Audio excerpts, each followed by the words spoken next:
Hi, I'm Nadia Whiteside, Program Director at Career Transition Center of Chicago, and I'm pleased to introduce the fourth and final webinar in our Building Skills series, Steps to an Awesome Interview, Interviews that Result in Job Offers. Our facilitator today will be CTC Career Coach and Facilitator Sharon Crone. As the principal of a Chicago-based firm, Sharon conducts executive search, organization consulting, and coaching across the business spectrum. Prior to establishing her practice, Sharon spent 10 years as Senior Vice President of Administration and Director of Human Resources with a national real estate firm. Sharon is the past president of a commercial real estate executive women, chair of the group's leadership and professional development committees, and serves on the National Leadership Committee. Sharon holds a BA in Literature, a Master's in Communications from New York University, and an advanced degree in leadership coaching from Georgetown. She has a professional certified coach certification from the International Coach Federation. I am pleased to introduce Sharon Crone and Steps to an Awesome Interview, Interviews that Result in Job Offers. Thank you, Nadia. It's a pleasure to be speaking to you from the Career Transition Center of Chicago, which is truly an outstanding resource to people who are looking to make transitions in their careers. As you heard from Nadia's introduction, my approach to interviewing really comes from my experience as a person who hires, as an executive within an organization, as an executive search consultant, and also as a leadership coach. And I have tried to bring these three perspectives to the table here as we talk about interviewing. What we'll be focusing on today is the idea of building interview confidence. Interviewing is an inherently stressful experience, whether you're an executive interviewing for a top job in the C-suite, or whether you're interviewing for your first job out of school. And we're going to today try to demystify that experience so that we can all appreciate that while interviewing is inherently stressful, it's also a very predictable experience. And preparation can help you enormously in presenting your best self. So we're going to talk a little bit about presentation. We'll then talk about preparation and practice, which is really the guts of our discussion today. And then I'll spend a few minutes talking about ageism and introducing the idea of salary negotiation. So let's start with focusing on the three most important things that you can do to prepare for an interview. That is, number one, think about your presentation. Talk about then preparation, how you prepare, and then finally practice. What is presentation? What does that mean? Well, it means a few things. It means how you show up to an interview. So that means how you dress and how you look and how you comport yourself, how you hold yourself. And then ultimately, it's about what you say. So I'm just going to spend a couple of minutes on talking about how you dress for an interview. There are plenty of resources that you can access that talk about the right outfit to wear and how to dress, and really collecting information which is very accessible in advance of your interview will be very important. One of the obvious things you could do is simply to ask the person who's scheduling the interview. How should I dress? Are you business casual? Are you formal? And take those cues to ultimately dress for an interview and do the research that you need to do. But ultimately, presentation is about mindset. Thinking about your mindset influences how you show up in an interview, and building confidence in advance of the interview will help you present your physical best self, your emotional best self in an interview. And if you have not yet looked at this TED Talk, Amy Cuddy has, I think, one of the top 5 TED Talks of all time. And the focus of her discussion is how your body language shapes how you are. So she is the person who talks about this idea of assuming a power pose before an interview, of walking into a private room, maybe into the restroom, and striking a pose of strength, and then walking into an interview with that place. But I would recommend that before you go into an interview, you think about a moment in your career when you were at your very best, where you were the most powerful, where you received accolades from your boss, and think about that story in your mind as you sit down in front of the interview in a powerful, confident place. So the idea, as we said, is working through the tools that you will need in order to be most effective in a stressful situation. So let's talk about what does the interview want to know when you walk in the door? The interview wants to know if you can do the job, if you fit the salary parameters, if you would be successful in this position here. And ultimately, the last note here on this slide says, are you likable? Which is an interesting question. Are you able to develop a rapport, a kind of mini relationship with that interviewer, so that that interviewer feels comfortable with you and feels like you would be a nice addition to the team, that they'd have to work with you every day? Let's focus a little bit on the types of interviews that will come up. So I'm listing here two different types of interviews. Not all interviews are for hiring. So the first kind of interview is an informational interview. And in that informational interview, you ask the questions of the interviewer. In a hiring interview, the hiring authority or the person behind that desk is the person asking the question. Let's spend a few minutes talking about informational interviews. Informational interviews prepare you for future interviews and enable you to gather all kinds of important information that will help you move through the interview process. It'll also give you an opportunity to try out your new skills, the interviewing skills that you've developed in anticipation of a formal interview. So hiring interviews come in different flavors too. There are virtual interviews, which have become the absolute norm today, and there are in-person interviews, which are the old-fashioned interview. But each of those interviews needs to be anticipated. So virtual interviews include a whole realm of interviews that will take place long distance, and these have become the way most interviews go. Many interviews are handled entirely virtually, and they could be recorded, and they could ask you to send a recording of yourself, and you can have maybe one try, and then you have to do it formally. There are lots of interviews that way. And the in-person interviews now, and in order to economize and to make sure that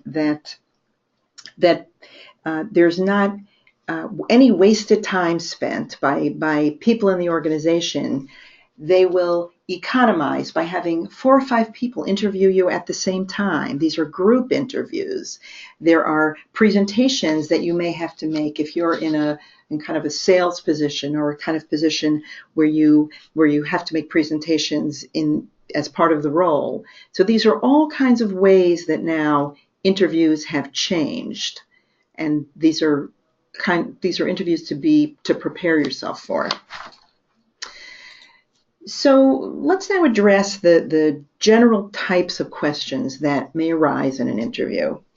And if you have access to either the workbook that I've provided, or you could go to the library and access this kind of information. You can get this information online.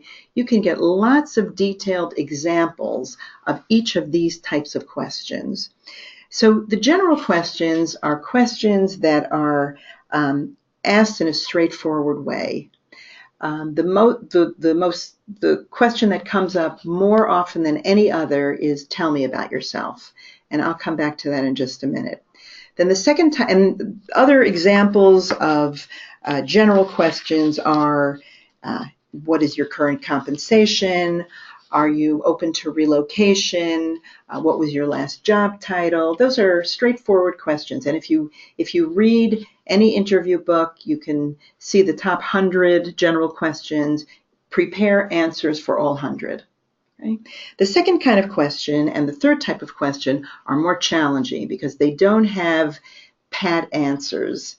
And these behavioral questions are built on the idea that past behavior is a predictor of future behavior. So if you acted a certain way in the past, the interviewer is going to assume, given a similar situation, you're going to act in a similar way. So behavioral questions often start with, tell me about a time. And that tell me about a time then is followed by the specific issue that the interviewer wants you to address. And that's going back to an experience you had in the past. Situational questions are similar, but in a situational question, the interviewer gives you the case and asks you how you would handle that case. So again, this is something that people find difficult to prepare for because it's not a pat answer like you would have responded in a general question. So here, general questions are the question that is most predictable of all the interview questions is this question, tell me about yourself. And I would recommend that every person who is going to be going out on an interview, prepare your answer to tell me about yourself. And the answer to tell me about yourself is not an answer that gives the listener a detailed overview of your past experience or a detailed overview of your life or a detailed overview of your family situation. The general question, tell me about yourself, is another way of saying that the interviewer is asking you, tell me how you are suitable to this job, how you fit this job. And as you prepare your answer, think about answering that question. Now, you will probably want to include something about your professional experience that shows how your professional experience aligns with this particular job. You probably want to add something about yourself and who you are and what's important to you, or if you're a leader, what your vision of leadership is. Or maybe there's something that you have in your background that demonstrates how you are so suitable for this particular position. And I do recommend that you don't have to, but I do recommend that it's nice to kind of flesh out this tell me about yourself by adding something that an interviewer wouldn't see in a resume and would learn about you personally to see how to demonstrate how you fit this position so well. And this tell me about yourself, think about it as your stage. It's your opportunity to put yourself out there, to demonstrate what the interviewer is going to be hearing over the next 45 minutes in your conversation. You set the stage for yourself, and you have the opportunity to introduce yourself in the way that will be most effective in positioning you for a particular position.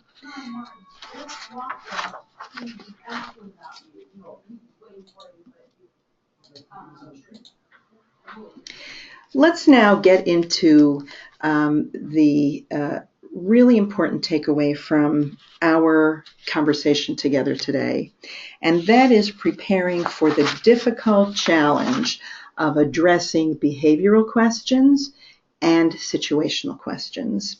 And here is where I recommend that you prepare a repertoire of stories that will position you to be able to respond to all of these questions most effectively.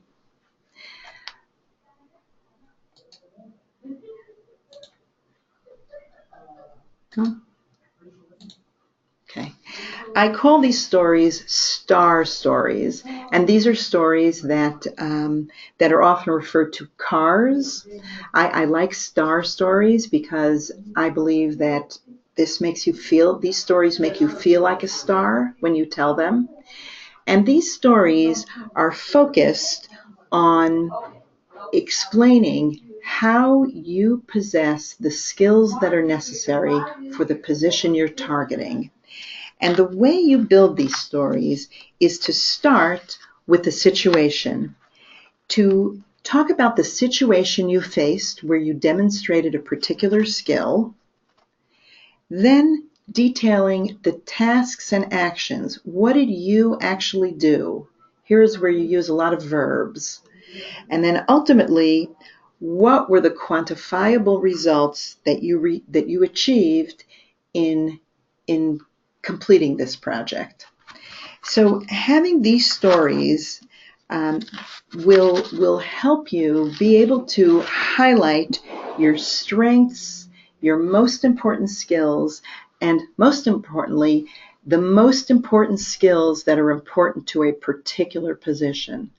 And these stories are challenging to put together because you really need to think about all the things you did. You need to pull together great detail and then comb through those stories to make them succinct and articulate and expressive so that when you fill your backpack with a dozen of these stories, the stories highlight not only one skill, but ultimately they highlight a myriad of skills that you bring to a particular position. And in working on these stories and in trying them out and in perfecting them, really telling these stories out loud, you develop a wonderful repertoire that you can use to respond to any behavioral or situational question. So the ideal here is to develop about a dozen stories. And I would recommend that the stories highlight each of your key strengths, your most important accomplishments, the requirements for the target job, and that you make sure you have a story that demonstrates how you overcame some kind of challenge or adversity. And I threw in here the tell me about yourself is not technically set up in the same way as these stories, but having a really good tell me about yourself story in your backpack will prepare you to be an absolutely awesome interviewee.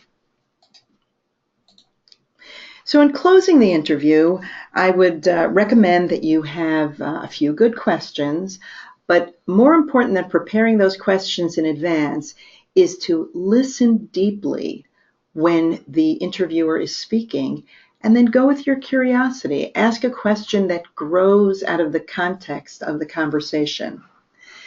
Before you leave, make sure you ask directly where they are in the interview process and suggest when you might be able to follow up.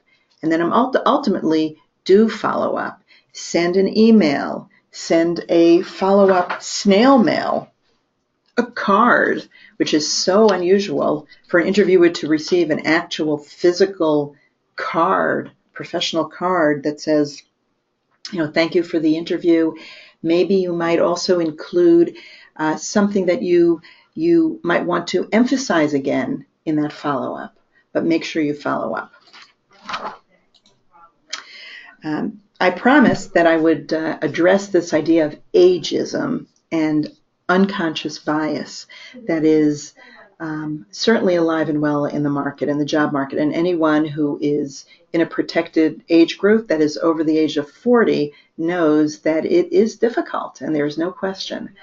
So your awareness of the challenges and the biases that an interviewer has coming in, even the unfair ones, can help you position yourself to address them in your stories, in your presentation. So I listed a number of biases that are out there that a person who is an older worker may be difficult to manage or inflexible or have low energy or lack of facility for technology. So preparing yourself to know these things helps you prepare a story that might show how flexible and creative you are, how easy you are to manage, how you grasp new technologies and were involved in lots of new programs and working in new innovative situations. So having these ideas as part of your stories will help you overcome these things. So my conclusions here are, as you see, interviews are predictable events. The 3 Ps will be really important confidence builders. And as long as you know yourself and have spent time learning about the job description and preparing your stories and practicing, you will be a powerful, powerful interviewee. That's great, Sharon. Did you want to touch on salary negotiating as well? Sure, I'd be happy to say a few words about that. Salary negotiation is an art, not a science. And while we're looking for jobs, we tend to think that that we have no cards to hold, and all the cards are in the hands of the prospective employer. But once you have a job offer and once a company has decided that you are the person they want to hire, the dynamics of the situation changes dramatically. What you need to remember, once a company has decided they want to hire you, they have been through a lot. They've interviewed a lot of people. They have gone through countless resumes. They have spent a lot of money, really, in the time that it takes in order to find you the ideal candidate. So now you will be in the best position you will ever be to negotiate and to ask for a little more. And how do you figure out what to ask for? That's an important question, because it's not anything. You don't want to be unreasonable or ridiculous, but you want to go in having determined your market value. And there are a number of ways that you could do that. You can, first of all, you can do informational interviewing and talk to people who have been in that role and have worked in that role to ask them what they're making. Or you can ask them what similar positions pay. You can look on Glassdoor that can give you information. And there are a number of online resources that can give you a really good sense of what that market value is for the position. Doing market research is very important. Gathering inside information, general networking, getting insights from recruiters and search firms, and doing online research. So these will give you ways to get a good sense of what the target salary is for the position you're interviewing. And then ultimately, thinking about compensation not as one number, but really looking at compensation as a package. For effective negotiation, thinking about not one number, but all the different pieces that you might include in a package, and thinking about what's really important to you. So as you go through the process of negotiation, you aren't stuck on one thing, but you're flexible. And the more you have out there as options, the more options you offer the potential employer as things that are important to you, the better you'll be able to come out as having achieved your overall compensation goals.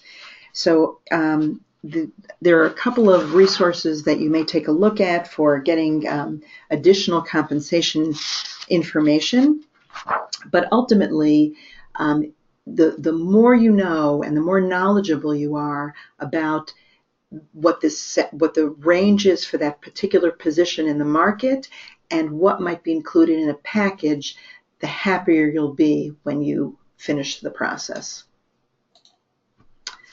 I hope that this has been helpful to you, and I know there are many coaches at the Career Transition Center who will be able to help move this process along and answer your questions. Thanks, Sharon. So what are some tips you could offer to our listeners in terms of next steps you'd recommend? The most important thing is to prepare effective stories. And I can't overstate how valuable preparing star stories are for the interview process. And what's interesting to me is that I have had people come out of interviews, and it is rare that a question can come up in an interview that can't be addressed with a backpack of a dozen stories. So being very effective with that and working on that diligently will pay off handsomely. Great. So our clients and other folks can join us for our monthly Cars for Conversation workshop. This concludes our webinar. On behalf of Sharon Crone and myself, we'd like to thank you for attending this webinar, and be sure to check out other titles on CTC's YouTube page.